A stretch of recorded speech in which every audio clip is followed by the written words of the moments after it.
ఇస్తాలేవయ్యా ఓపిక పట్టు. ఎన్నాళ్ళు ఓపిక పట్టాలండి? 2 సంవత్సరాలు అయింది. నేనేమన్నా సొంత డబ్బు ఇచ్చానా? అతను రామభద్రం తీసుకుని నీకు ఇచ్చాను. మీరేమో ఊరికి ఇచ్చారటండి, అక్కడ 2 రూపాయలు వడ్డీ తీసుకుని ఇక్కడ 10 రూపాయలు వడ్డీ ఇచ్చారు. ఎవరు నువ్వు? ఏం మాట్లాడుతున్నావు? నువ్వేం మాట్లాడుతుంది తెలుసా? ఎంతలో ఉండాలి అంతలో ఉండు.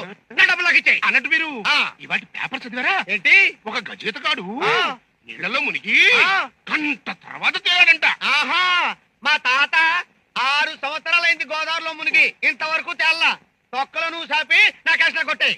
ఇదిగో, గట్టిగా అరవబోకవయ్యా, లోపల కస్టమర్స్ ఏంటి? ఆ, ఉంటే నాకేంటి? నాకేంటి? ఎంత వాలి? ఎంత వేలండి? 10,000 అసలు, 60,000 వడ్డీ, టోటల్గా 70,000. సరే, ఆ నోటు తీసుకురా, ఇచ్చేస్తాను. ఏనట్టు? మనం నోట్ రాసుకో. అయితే నువ్వు నాకు ఇచ్చినట్టు నేను నీ దగ్గర తీసుకున్నట్టు నలుగురు చూసుంటారు కదా, అలా తీసుకురా, వాళ్ళ సంవత్సరంలో ఇచ్చేస్తాను. ఎవరు చూశారు? ఎవరు చూడలేదు కదా? ఎవరు చూడలేదు, నోట్ లేదు. ఆ. ఎవరా నువ్వు? అయ్యి బాబోయ్, ఊరి నా మైసూరు జాక్సన్ నా రూట్లో వచ్చి నన్నే దెబ్బ కొట్టకరా. అదిగో మళ్ళీ భాష అంటావు. అసలు